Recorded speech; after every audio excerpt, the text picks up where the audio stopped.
When we say Russia's restless neighbors, Ukraine immediately comes to mind, doesn't it? But historically speaking, that title truly belonged to the Pechenegs. Back in the 9th and 10th centuries, Byzantium cleverly used them for proxy wars against the Rus. Constantinople, in its strategic wisdom, paid these nomadic warriors handsomely in gold. This incentivized them to frequently raid our lands, disrupt settlements, and generally cause chaos. The lower Dnieper River was especially dangerous then, as the treacherous rapids made navigation incredibly difficult and risky.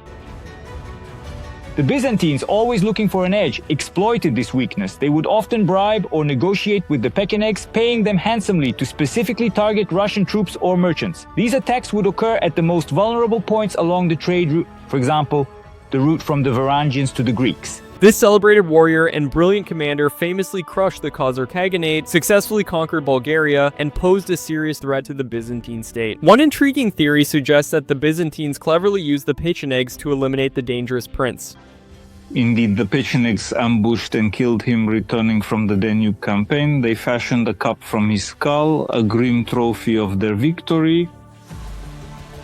They rarely washed, didn't cut their hair, and ate raw meat. They were the first to warm it under their saddles. The Pechenegs' nomadic lifestyle dictated their customs. This Turkic group formed in the early Middle Ages near the Aral Sea.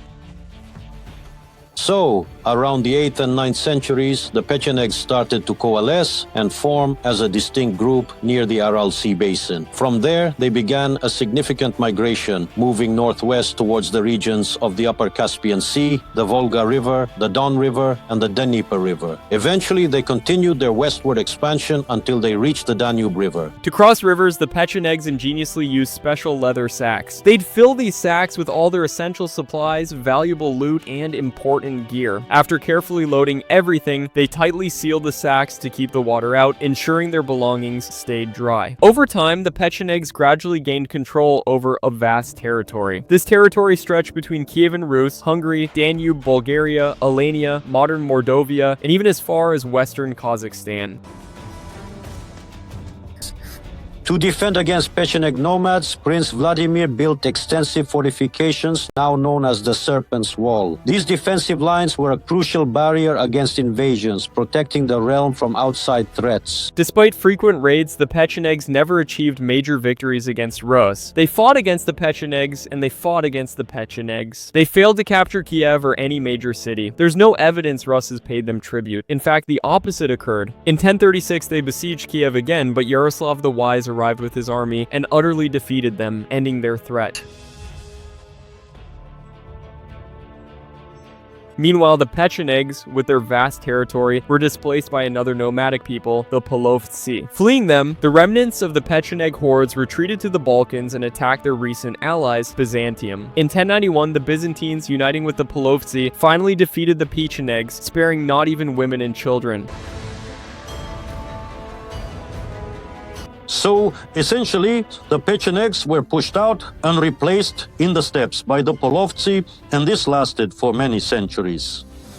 The Polovtsi, or Kipchaks as they called themselves, were also a Turkic people. They inhabited the Eurasian steppes from the Irtysh to the Danube, controlled the North Caucasus and Crimea. Their relations with Ruses were somewhat different from those of the Polovtsi. The Polovtsi were the most popular of the Pechenegs. Hostility alternated with friendship and vice versa.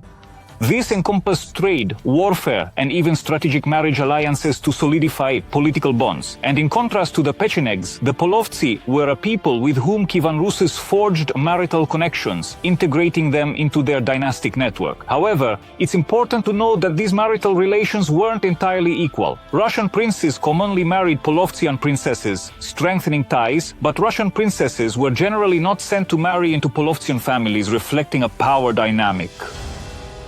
And some princes resorted to their help in their internal squabbles. Prince Yuri Dolgoruki, in order to form an alliance with the Nomads, married the daughter of the Polovtsi and Khan Ayepa.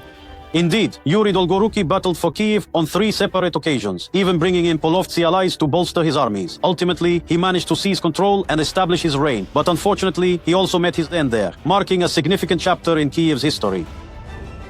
Vladimir Monomakh opposed alliances with the Polovtsi, especially in conflicts. A fierce enemy, he pioneered a daring tactic, engaging them in open battle on their territory.